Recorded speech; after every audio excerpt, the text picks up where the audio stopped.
Hello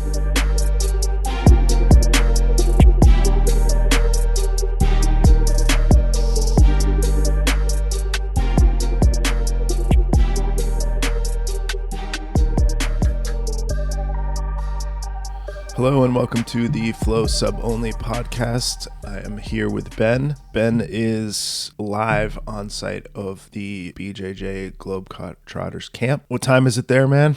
It is 6:30 a.m. because we are in Tempe, Arizona, which is 2 hours behind Maine right now. So do you have, is everybody crashed from a long night of jiu-jitsu and hanging out, or fill us in on what you've gone through so far and tell us a little bit about some of these camps and stuff. Yeah, absolutely. Yeah, I've been to a bunch of these Globetrotter camps and a bunch of other camps, but we actually all got up early this morning, staying with 6 other friends who I've met through camps in the past. So there's a big connection there throughout the years, but basically a lot of them are military too. So they are former military. So they were up at like 5 a.m. anyway. And I teach our morning classes at my gym. So I'm up pretty early to begin with. So early mornings don't really faze me too much. But yeah, I'm sitting by the pool because we rented a big house in Tempe, Arizona, talking to you right now. Kind of wondering what my life is right now. This is crazy. Like looking at palm trees by a pool, about to train jiu-jitsu like all day. But no, the camps are great. Globetrotters is a camp based out of primarily Europe. So they do a lot of European style camps. They used to do Iceland. They do Estonia. They do like Austria camps. It's like a ski snowboard camp with family friendly aspects to it. So they kind of have a broad spectrum of different kinds of camps and all these areas where you can go to these camps. One of them being in Maine, usually in the beginning of June, similar to like a Origin camp format. But Globetrotters is a big like global community going on for, gosh, I want to say 15 years, but it might be longer. The instructors are super knowledgeable and from like all over the world. Like we've got Canadian instructors today, Danish instructors, some Irish instructors, some German instructors, just people who have different specialties from all around sort of the jiu-jitsu spectrum of techniques and specialties and interests. Like we got like wrestlers that do a lot of CLA stuff with Rob Cole. Christian Graugard is the owner of the camp, and he's teaching today.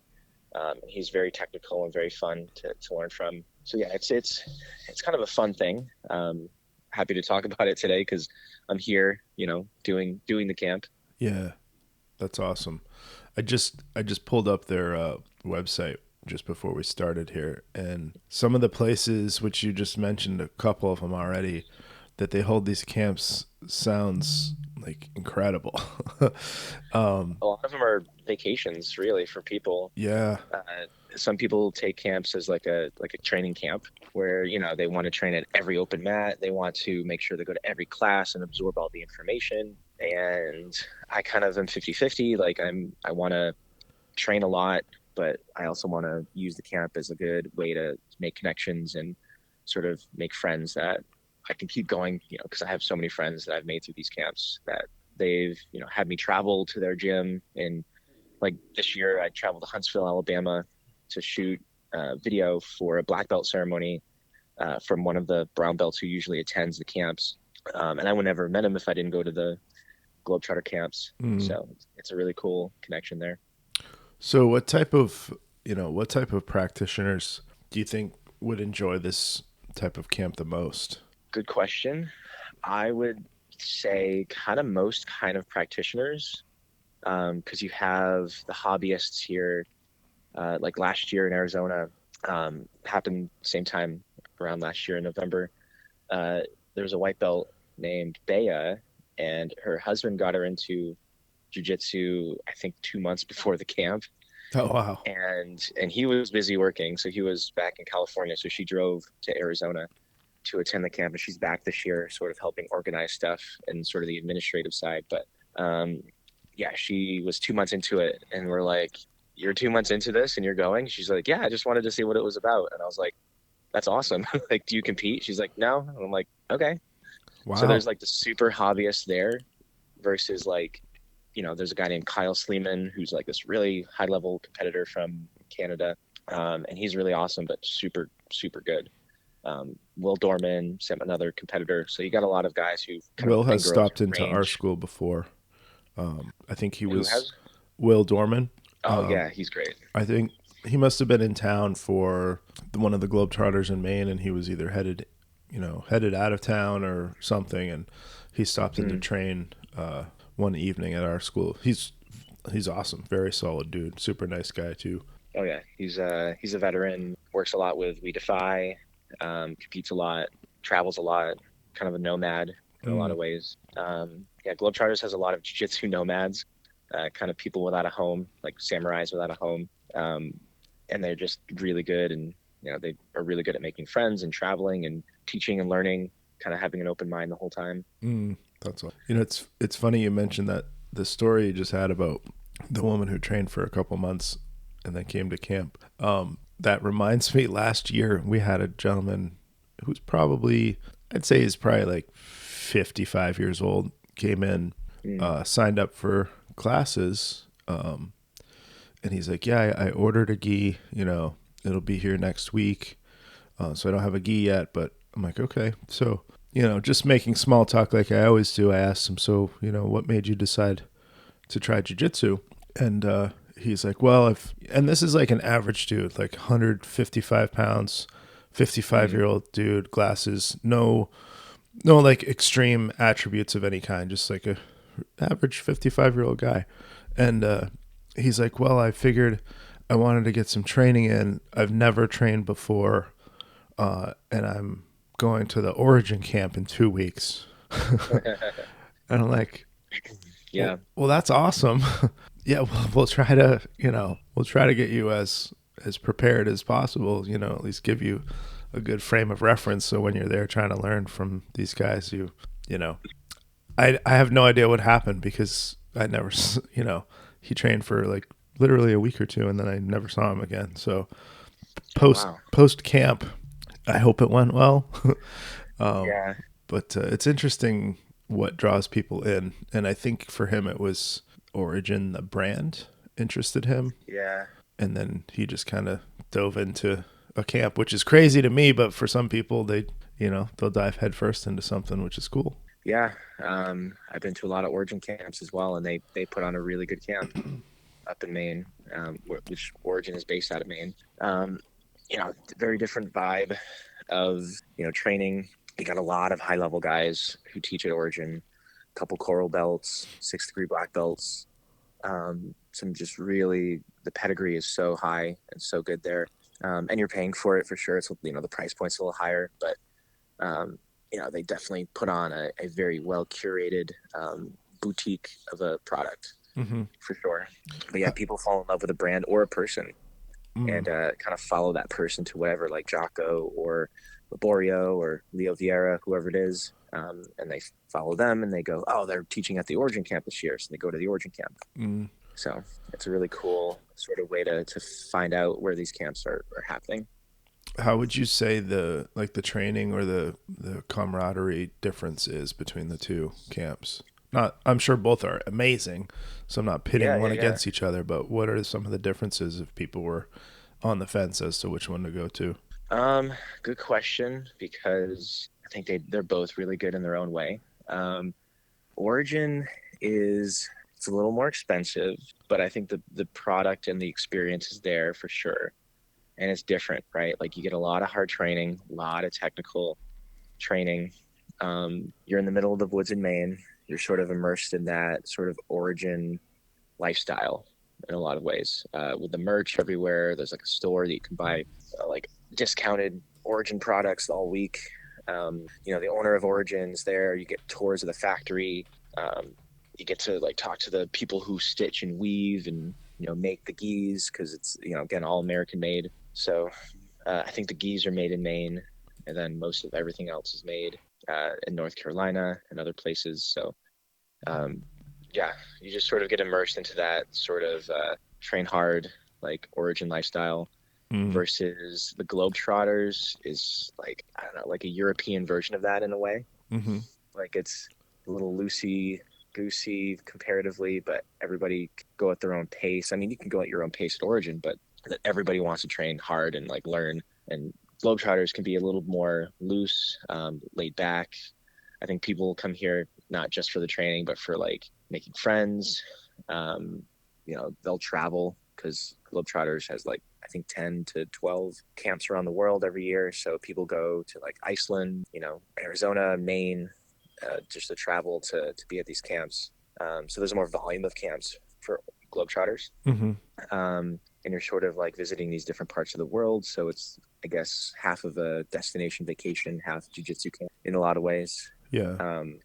I think there's so much overlap because in Globetrotters, every day there's a set schedule where you can see who's teaching, when they're teaching, what they're teaching, in terms of what the class is going to be. Is it going to be all levels, beginner, gi, no gi? So you can sort of set your expectations for the week. And the app, there's an app now. The owner, that's very cool. It's really organized. When I say Lucy, I mean Lucy in the feel, but not Lucy in the organization. Yeah, like flexible with how you want to spend your time. Yeah. Christian Graugart, the owner of and founder of Globetrotters, he has a book too that's really good about traveling and doing jiu-jitsu in his younger years. He did like a world tour, couch surfing training, and he wrote a book about that. But he also is a software developer, so he developed the app that we use at the camp. And you can put there's all discussion boards and photo sharing, and it's basically a mini social media platform for just the camp, which is really fun. That's cool. But you can put your classes on like a favorite schedule. So you're like, I'm going to make sure I make Tom Dowell's class today at like 4 p.m. But then I'm going to make sure I open that at 2 before that, and blah, blah, blah. So you can sort of figure out your schedule for the week. Obviously it's a lot, so you don't want to overwork yourself, and it's a marathon. It's not a sprint. So you want to make sure you can walk correctly at the end of the week and not hurt yourself too bad. Yeah, I'm sure guys go hard both on and off the mats, treating it as a vacation, but also training. Yeah, you're not wrong. There's definitely people who they train hard, they play hard, maybe at the end of the day, at the end of the night. You find your people.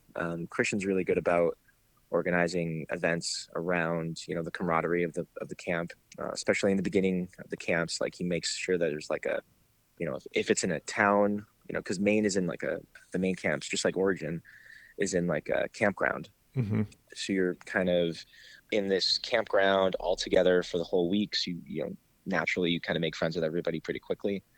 But if it's somewhere like Heidelberg, Germany or Arizona, everybody's kind of found their own little Airbnb locations or hotel locations, and everybody's kind of spread out once the classes are over. So you kind of have to make your own friends and make your own schedules after the training. But Christian does a good job with these events after the training, of like dinners and bar crawls and things like that, to make sure everybody gets to know each other pretty quickly in the beginning of the week. So the camp gets more familiar and more comfortable. That's very cool. How many people, ballpark, how many people training would you say? I just looked at the app. I think it's like 250 to 300 in that range. Oh, wow. So a lot. Yeah, that's awesome. And first night, the opening ceremony, opening open mat, and then the first class, it looked like everybody was there. Like it was packed. And we use, or we are, I should say, we are allowed to use Jay Page's gym down in Tempe, Arizona for the camp. And Jay is super awesome. But his camp is like 8,500 square feet and huge mat space. Yeah, Jay's been there since 2007, I think, or at least teaching generally since 2007. Nice. But yeah, his mat space is perfect for the camp. Just so much space. So I have not been to a Globetrotters camp. I have not been to the Origin camp, despite living in Maine. But that's okay. I've been to a few camps, mostly revolving around camps that Tom has done. Okay. But it's interesting to contrast the style of camp that I've been to with what you're kind of describing. So I met Tom probably 8 years ago, I would say, at a camp in Cocoa Beach, Florida. That was a joint camp between Tom DeBlas and Michelle Nicolini, who at that point was right at the top of competition gi jiu-jitsu. She was the top of the food chain. Yeah, for sure. So that's where I originally met and connected with Tom, actually. about 8 years ago. That was a fun camp in that Tom taught all the no-gi and Michelle taught all the gi. So you got super high level in both areas. That was just put on by a local jiu-jitsu academy down there. It wasn't, it wasn't a company or a big promotion putting it on. So it was, you sort of had to create your own connections either right after training or whatnot.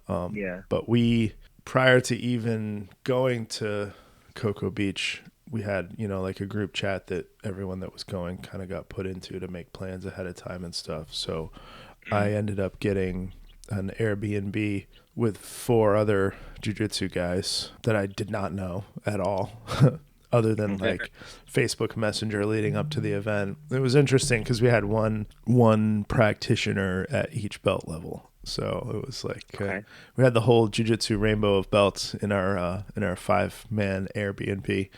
But it was very cool. Brian Daniel, aka Jiu-Jitsu Cop, who's a real good friend of mine. I met him there, and we've been great friends ever since. So it's interesting how random connections happen like that through these types of camps. Yeah, and Brian's been back to your gym multiple times teaching, and yeah, he comes to Maine almost every year. I think he missed this past summer, but he tries to make it up every summer. We try to do, either a seminar or a competition or something while he's here, just to kind of make the trip a little better. And no, it's awesome. And then the other types of camps, or the other camp that I've done, is actually another one of Tom's affiliates is Hero Academy. I'm not sure if you're familiar with them, but I am a little bit, yeah. Hero Academy is in Tamarindo, Costa Rica, and they have a really amazing kids program at the academy there. And Tamarindo's a rough place, don't get me wrong, especially for kids growing up in countries like that. So the academy has a kids program. It's a nonprofit. The kids pay nothing to train there. I can't swear to it, but I believe their uniforms are covered as well. But it's like basically the school bus drops them off at the Jiu-Jitsu Academy as opposed to ending up on the streets right after school and then ending up in the wrong crowd and selling drugs or whatever it might be. Yeah. So his academy is specifically designed to combat that. I mean, they have adults that train there too, but the kids program is really, they're trying to help the community, if you will. So the camps, they usually have 1 or 2 camps per month, and they bring in high-level instructors. So, for example, John G. Ribeiro is there right now. Wow.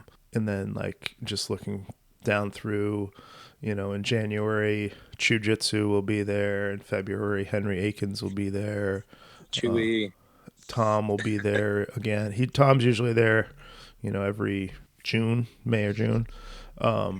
So the camps, you pay to attend the camp, and the proceeds from the camp go to pay to run the academy for the entire year. So basically these instructors come in, donate their time to teach, it's a nonprofit for them. And then the money goes, whatever money you pay for whatever retreat you go to, supports the operation of the kids program, which I think is incredible. That's great. So that's a good system there. Yeah, it's really cool. And so it's a smaller camp, which is good and bad in comparison. If you train with 300 people, like you're saying, obviously there's plenty of training partners. There's lots of variation of instructors and things like that. This camp layout is different. It's just one instructor. But, depending on who that instructor is and their popularity, the camp might be, 20 to 40 people, Yeah. So it's nice because you can get a little bit more one-on-one attention, and things like that when it comes to instruction. And then they do a good job of setting up post-training dinners are kind of all organized, at restaurants and different bars around and just stuff to do. Plus it's tropical place. So Yeah, you're kind of on a vacation. it's a vacation for sure. The beach is right nearby. It's beautiful. So I feel like anytime that you compare jiu-jitsu with tropical environment or a vacation spot, you're in for a treat. Yeah, honestly, there's definitely a market for seminars and like destination seminars and destination camps, and it's really fun. You know, it's not for everybody. I think it's for everybody, but usually when my instinct is like it's for everybody, I'm like, no, it's usually camps aren't for everybody. Just like, you know, I've been in the beer industry forever, and I've realized over the years that beer isn't for everybody too. Yes. Not a great comparison, but sort of a comparison. But yeah, I used to be like, you know, beer's for everybody. There's always a style for you. And then I got to realize like, no, there's probably, you know, beer's not for everybody, just like everything's not for everybody. Right. Well, I mean, one, you know, it's for some people, it's something that you've got a budget for multiple years, because these trips are not cheap. You know, you're basically adding the cost of a regular vacation and then paying extra for training or whatnot. So I understand. I feel like, you know, money aside, more people would definitely jump into some of this stuff. But even still, it's large groups. It's, you know, some people take training very seriously. Some people don't. Training with people you don't know can add a little bit of, you know, anxiety. So I understand. I've seen gym owners write this off, like write camps off, because to them it's like it's research and development. This is a seminar business in a lot of ways, you know. It's like 20 seminars in a lot of ways. And then I've seen, you know, jiu-jitsu nomads who don't really have a home and sort of travel a lot, and they go camp to camp, and they're really high level instructors and competitors. And sort of camps are a way for them to spread their brand, and they teach seminars from the connections that they make at these camps. And then I see a lot of just average, I shouldn't say average because that brings a weird thing in my head when I said it, but like just like people who take time off of work because they have a day job. You know, this is a vacation for them in a lot of ways. And so, you know, me appreciating, because I'm teaching at this camp right now, and I'm doing the video work for most of the week, and I appreciate all of them, all of the types of people who attend the camp, because you're going to run into like your doctors who took time off of work and paid for a nice Airbnb or a hotel and like kind of are a little bougie, to like the nomad sleeping on a couch, but he's going to, you know, just run through everybody on the mats because he's such a high level competitor. Right. to the casual gym owners, you know, the instructors at camps who are using this as a business trip, and, you know, they're at every instruction, and, you know, they might be teaching too.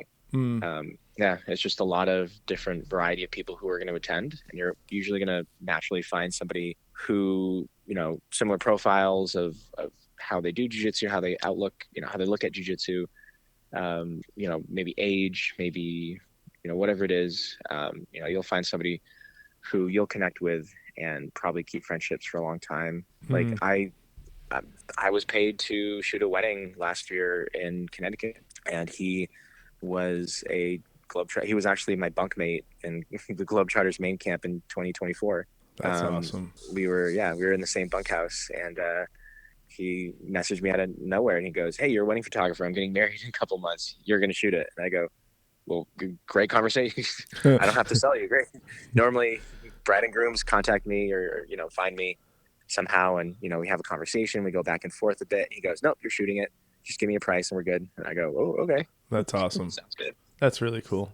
So just to circle back to the Cocoa Beach camp that I did, one of the people that I stayed with was Brian, who we just talked about. Another person that was in there, the black belt of the rainbow. At the time, I was a brown belt, was someone else who I've stayed in close contact with. His name's James Michael Smith. He's under the Henso Gracie lineage. He's from Charlotte. He's an artist and a pastor, and just like a rare combination. Super great human being. One of the types of camps that he does, and I'm not sure if you're familiar with this camp, but there's a camp called Grappler's Escape. And I've heard of that, yeah. He's done it multiple times and says it's the greatest thing ever. The price kind of holds me back a little bit. I understand why it's priced where it's at because of what you're doing, but Grappler's Escape is a camp that is a 7-day cruise.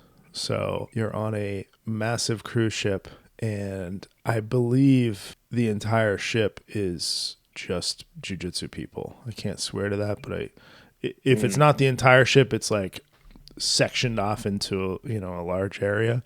But that is a camp that is taught by Bruno Malfacini, John G. Ribeiro, Braulio Estima, and Cesare Matuda.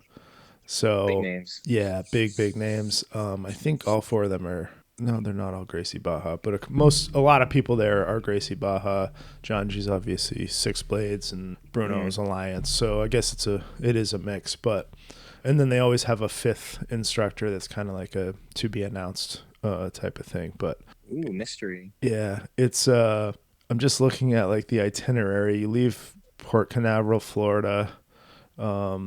Day 2 is in the Bahamas. Day 4 is in St. Thomas. Day 5, St. Martin.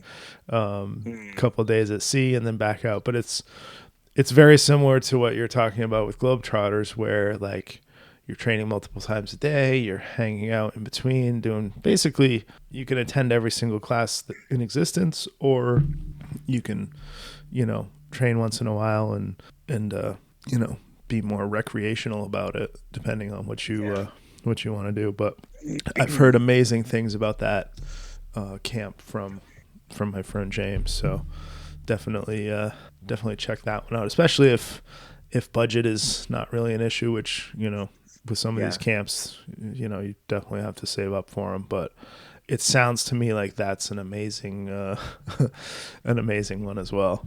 It's interesting how each camp is sort of structured differently, but each camp also has a lot of overlap of organizational structure and sort of how things work. Like Origin and that cruise camp that you just said, I bet they have a high price point due to a lot of working logistics, a lot of high level competitors and instructors that they're paying to teach you.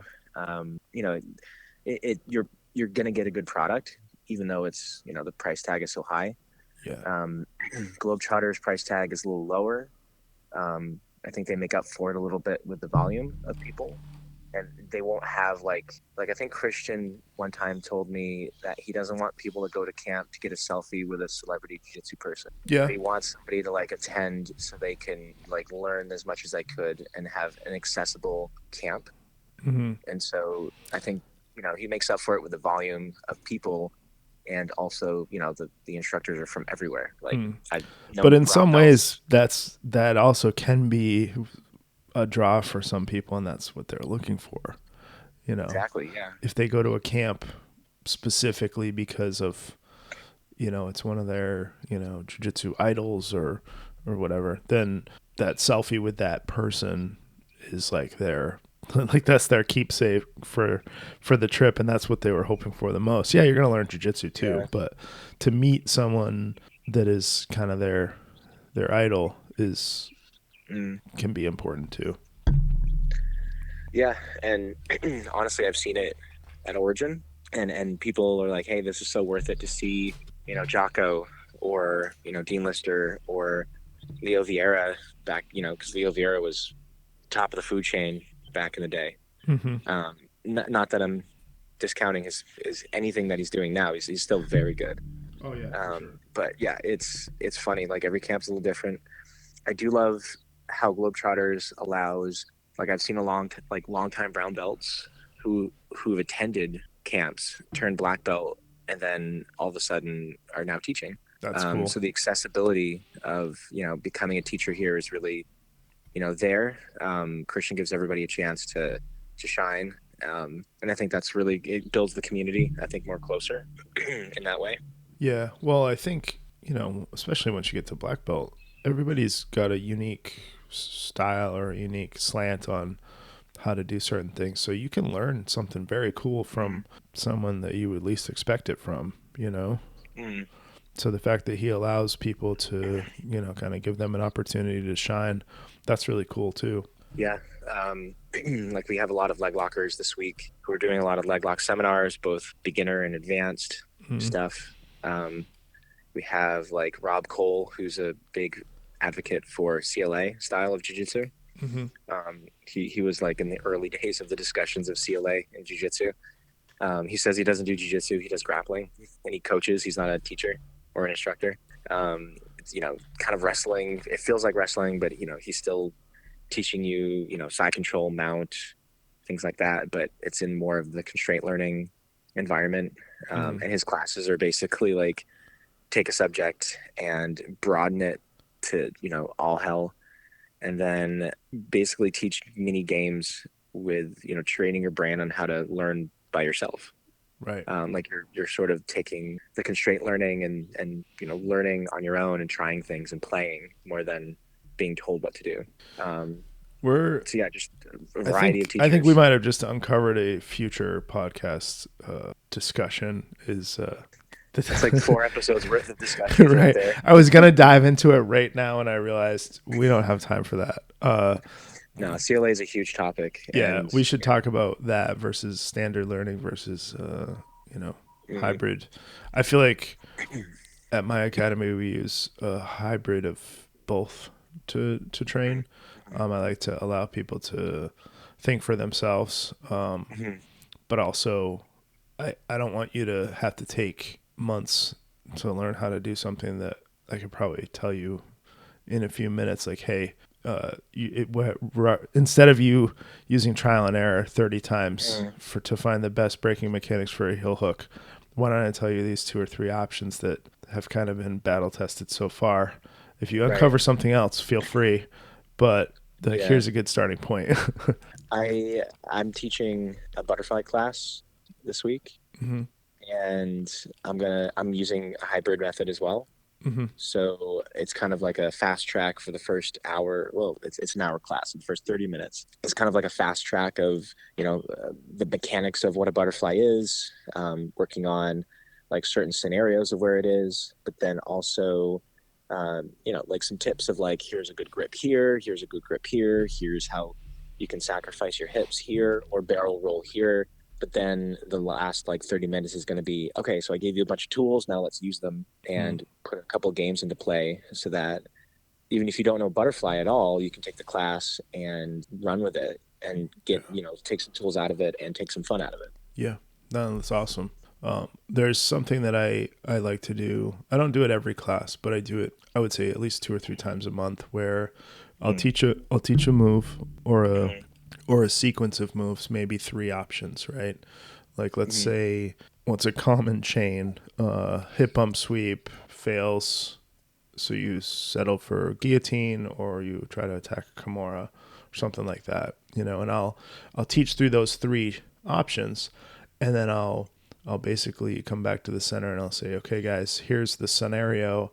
I've opened my closed guard. I've raised my hips up. I've started the hip bump sweep. And I've given you 3 options. mm. I want you to take your partner, take the next 8 minutes, and between the two of you, come up with something else that you could do. Maybe it's Yeah. obvious, maybe it's entry into a triangle or something, but I won't give them any Mm. other choices. And I'll say you got 8 Right. minutes, work with your partner. We're going to come back to the center, and each pair is going to show me something to the group. Yeah.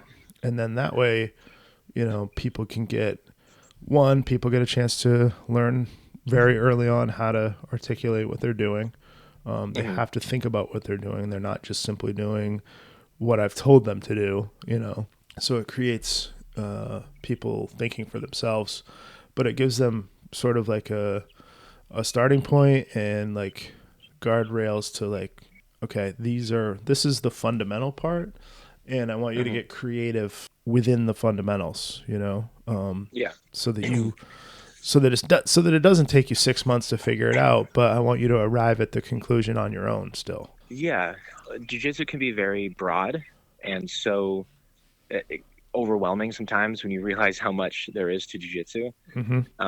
And so leaving these constraint games, I think can help like kind of simplify it to some people Mm. and sort of make it less overwhelming.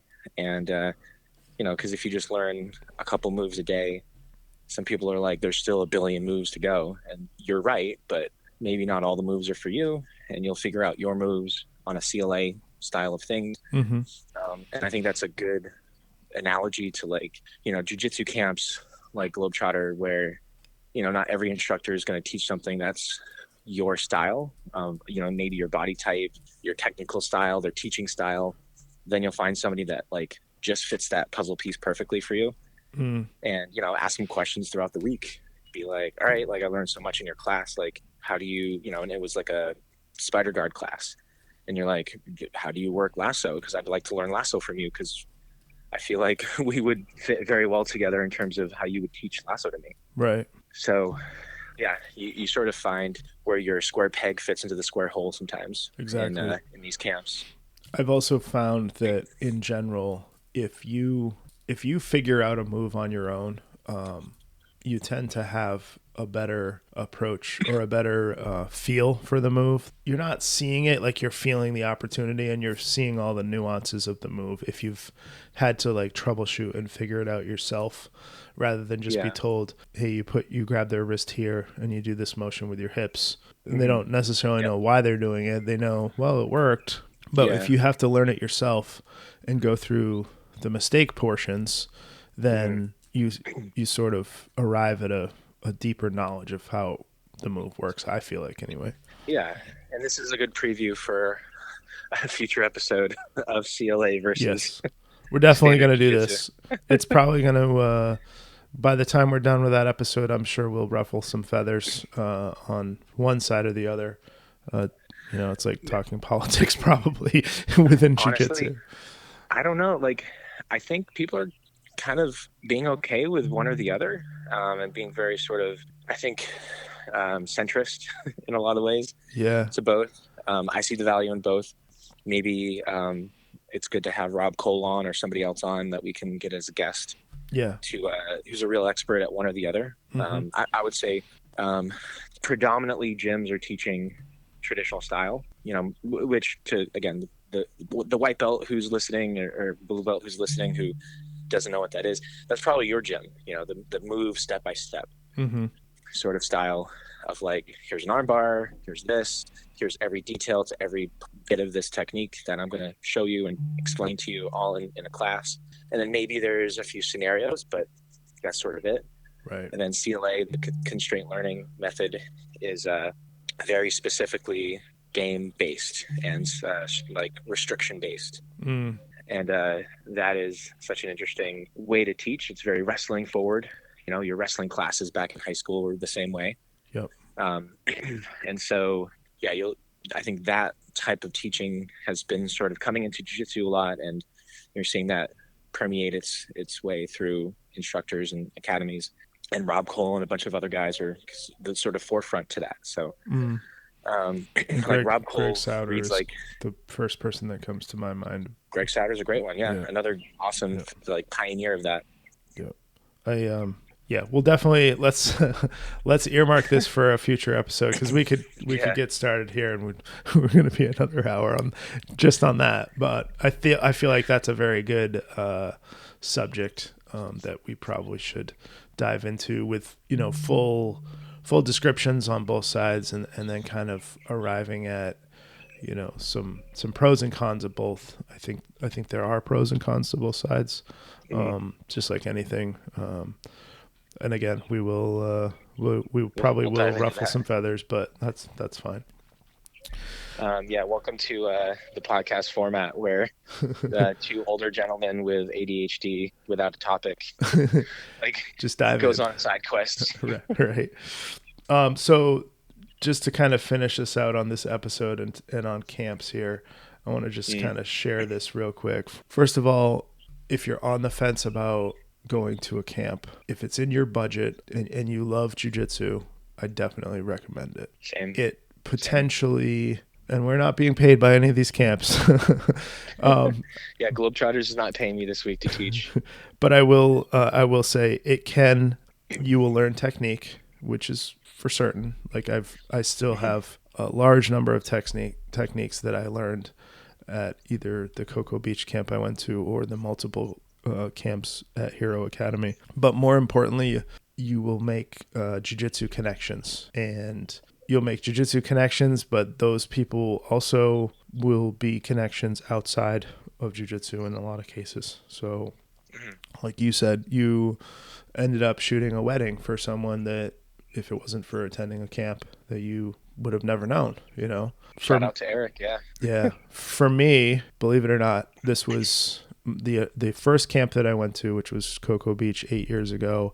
It came up on Facebook, and Sandy knew that I was a huge fan of Tom DeBlass's stuff, you know, on Instagram and social media. And that camp came up, and she's like, it was her idea that I go. She's like, you should go to this. That's so cool. And I'm like, no, I'm not going to that. We can't afford that right now. Like, you know.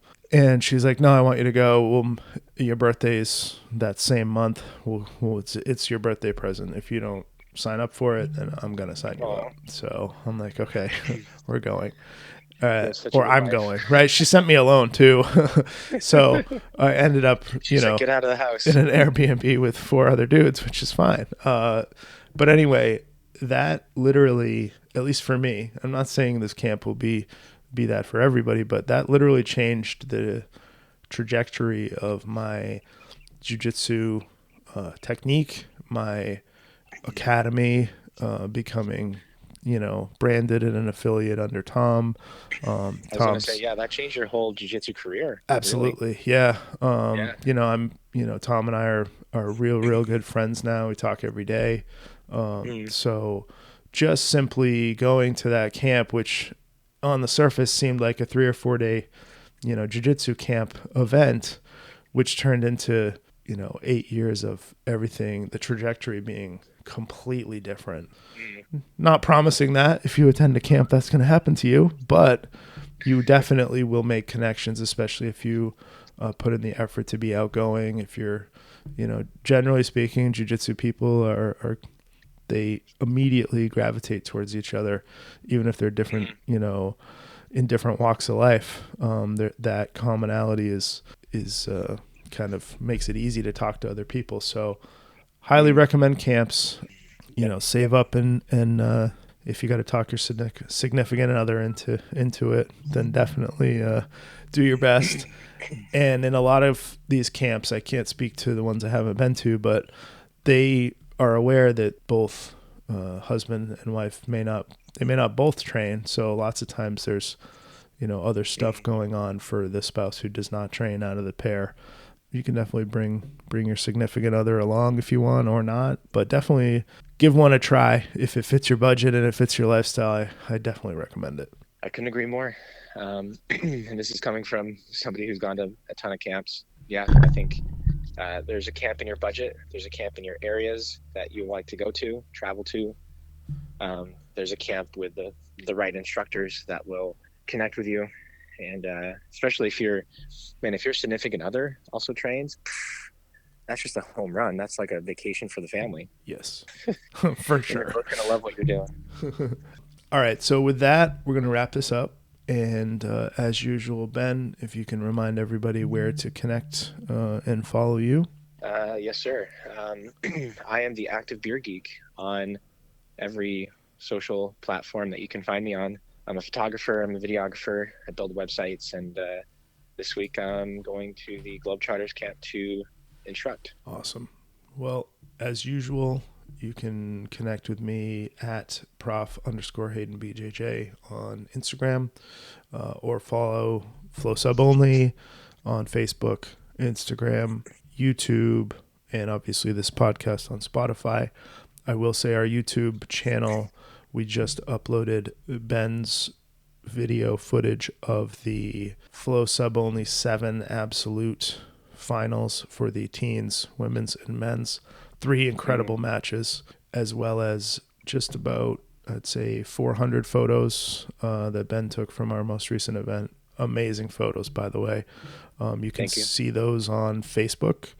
And I just created galleries on flowsubonly.com where you can go back and see all the photos from all 7 of our opens so far. So definitely check those out as well. All right, Ben, I will let you get back to your camp. Enjoy the rest of your week and train hard. Thank you, sir. I'll try to come home in one piece with more friends that I had coming in. All right, sounds good. I will talk to you soon. All right, talk to you soon.